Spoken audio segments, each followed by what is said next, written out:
Hello friends, मैं आज आपके लिए लाया हूँ कुछ इम्पोर्टेंट फैक्ट्स एंशिएंट हिस्ट्री से।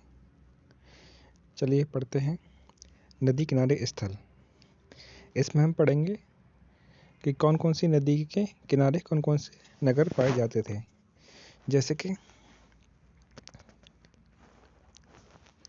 सिंधु नदी।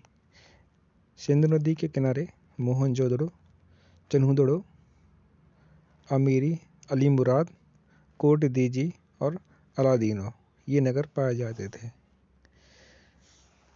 अगली नदी है चेनाब नदी। चेनाब नदी के किनारे मांड पाया जाता था, जो कि जम्मू कश्मीर में स्थित है। आगे है रावी नदी। रावी नदी के किनारे हड़प्पा स्थल, हड़प्पा नगर पाया जाता था। और अगली नदी है सतलज। सतलज के किनारे रोपड़ नगर पाया जाता था। अगली नदी है घग्गर। घग्गर के किनारे बनवाली और राखीगढ़ी, कुनाल और कालीबंगा ये चार शहर पाए जाते थे। भोगवा नदी के किनारे लोथल पाया जाता था। हिंडन के किनारे आलमगीर नगर, ताप्ती नदी के किनारे मालवन नगर और भादर नदी के किनारे रंगपुर नगर पाया जाता था। और गोदावरी नदी के किनारे देमा बंद नगर पाया जाता था। इस प्रकार से हमने नदियों के किनारे स्थित प्राचीन नगरों के बारे में जाना। फ्रेंड्स, यहाँ से क्वेश्चन डायरेक्ट बनता है, जैसे कि ये गोदावरी नदी किनारे कौन सा नगर पाया जाता था, तो वह देमाबंद था। भोगवा नदी किनारे कौन सा नगर पाया जाता था, तो वह लोथल था। इसी प्रकार हम आगे चलते हैं।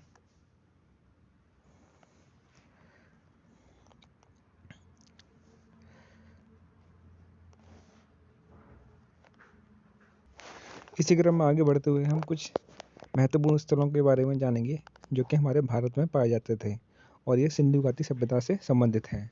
जैसे कि जम्मू एंड कश्मीर में मांड नगर पाया जाता था, वो आगे हम पढ़ चुके थे। ये मांड नगर चिनाब नदी के किनारे स्थित था। और पंजाब में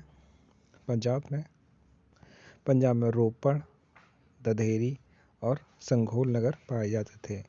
हरियाणा में राखीगढ़ी, कुनाल और सिसवाल ये नगर पाए जाते थे।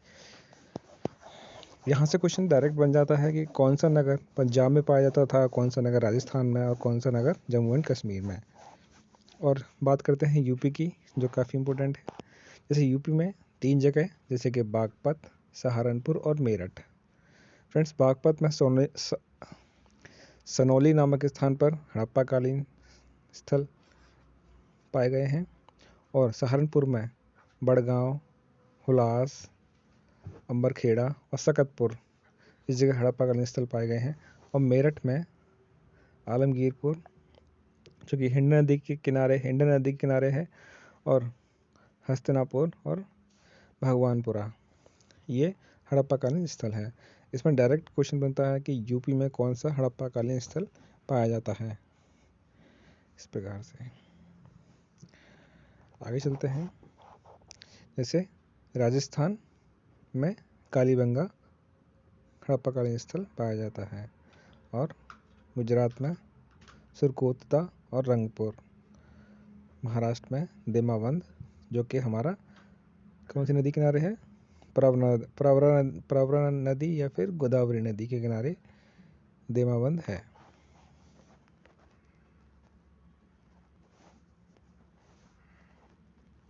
फ्रेंड्स, इसी क्रम में आगे चलते हैं। भारत के बाहर स्थित सिंधु घाटी स्थल कौन कौन से हैं, जैसे कि आप देख रहे होंगे, ये है पंजाब, जो कि पाकिस्तान में पड़ता है। वहाँ पे ये गनेरी वाला ये सबसे बड़ा हड़प्पाकालीन स्थल था। और इसी क्रम में हम देखें, गनेरी वाला के बाद मोहनजोदड़ो सबसे बड़ा स्थल था, उसके बाद राखीगढ़ी और धौलावीरा। फ्रेंड्स ये जो गनेरी वाला और मोहनजोदड़ो, अब यह भारत में नहीं है, ये पाकिस्तान में स्थित है। और राखीगढ़ी जो है, राखीगढ़ी और धौलावीरा ये भारत में स्थित है। अगर क्वेश्चन पूछा जाता है कि सिंधु घाटी सभ्यता के सबसे बड़े स्थल कौन सा है, तो फ्रेंड्स ये गनेरी वाला होगा। अगर पूछा है कि भारत में सिंधु घाटी सभ्यता का सबसे बड़ा स्थल कौन सा है, तो वह राखीगढ़ी होगा। ओके, इसी क्रम में आगे चलते हैं। सिंध प्रांत में ये कोटदेजी, आमरी, अली मुराद, जुरीदड़ो और अलादीनो। बलूचिस्तान में नौसारो, बालाकोट, सोतकाको और डाबरकोट। और सबसे पूर्वी स्थल था सतकंगडोर, यह दशक नदी के किनारे था, दशक नदी के किनारे।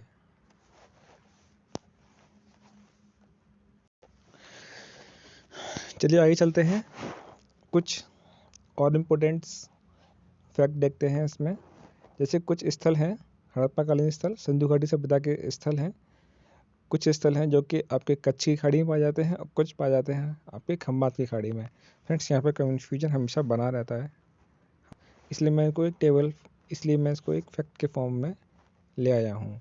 आप देख सकते हैं कि ये कच्छ की खाड़ी में तीन स्थल हैं, सुरकोतदा, धौलावीरा और देसलपुर।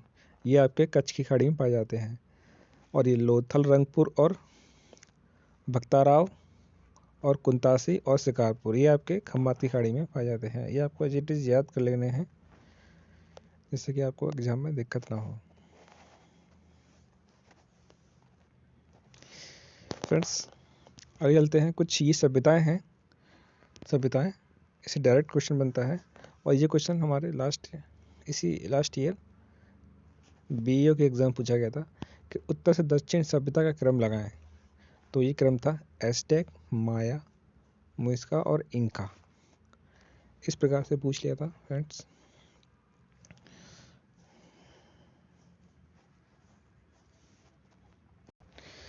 आइए देख लेते हैं कुछ महत्वपूर्ण अभिलेख हैं जिससे सीधा क्वेश्चन बनता है, जैसे कि आपका हाथी गुम्फा अभिलेख। हाथी एक बार आपको दिखाई नहीं दे रहा होगा। हाँ, हाथी गुम्फा अभिलेख आपका खारबेल से संबंधित है। जूनागढ़ अभिलेख रुद्र दमन से संबंधित है। नासिक अभिलेख गोमती बालाश्री से संबंधित है। प्रयाग स्तंभ लेख समुद्रगुप्त से संबंधित है। ऐहोल अभिलेख पुलकेशिन द्वितीय से संबंधित है। मंदसौर अभिलेख मालवा नरेश यशु बर्मन से संबंधित है। और ग्वालियर अभिलेख प्रतिहार नरेश बहुत से संबंधित है। भीतरी और जूनागढ़ अभिलेख स्कंदगुप्त से संबंधित है। और देवपाड़ा अभिलेख बंगाल शासक से संबंधित है। फ्रेंड्स इसमें जूनागढ़ का अभिलेख, हाथी गुम्फा का अभिलेख और प्रयाग, ऐहोल, भीतरी काफ़ी इम्पोर्टेंट है, इसको आप भूलिएगा नहीं।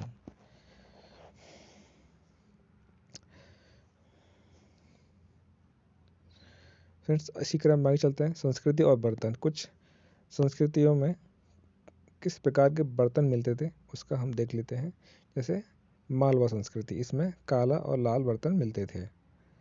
और बुरझोम जो कि हमारे जम्मू कश्मीर में थी, इसमें धूसर टाइप के बर्तन मिलते थे। जोखे, इसमें लाल प्रकार के बर्तन। और दक्षिण नपाषाण संस्कृति में चमकीला धूसर और पूर्वी नपाषाण में भूरा धूसर, भूरा लाल टाइप के बर्तन मिलते थे आपके।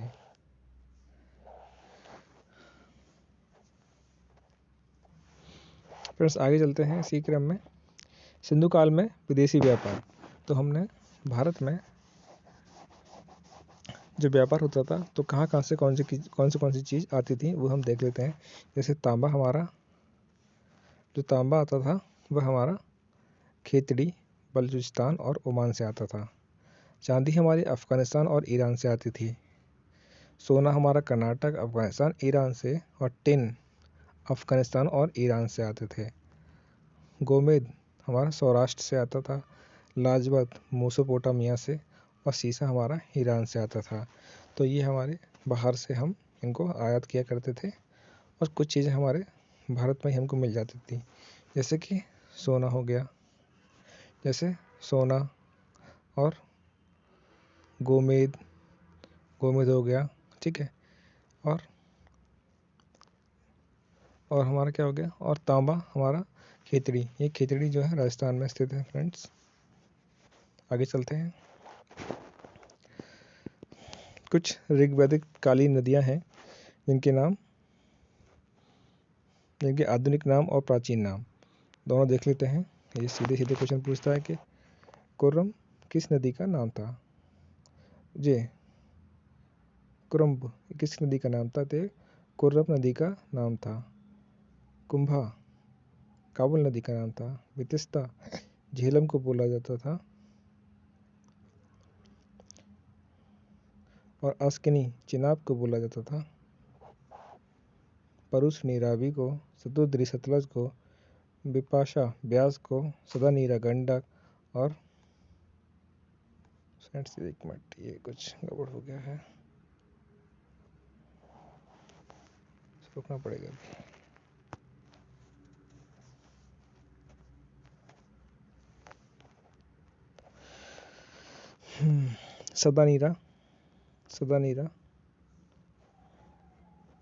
सदा नीरा गंडक और धृष्टति घग्गर, गोमती गोलम और सुवस्त नदी स्वात को स्वस्थ बोला जाता था।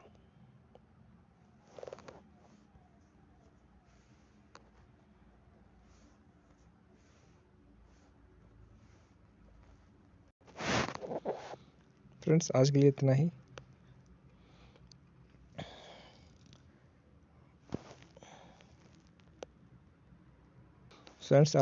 ही। अगर वीडियो आपको अच्छा लगा तो प्लीज़ लाइक कीजिए, सब्सक्राइब कीजिए और कमेंट कीजिए।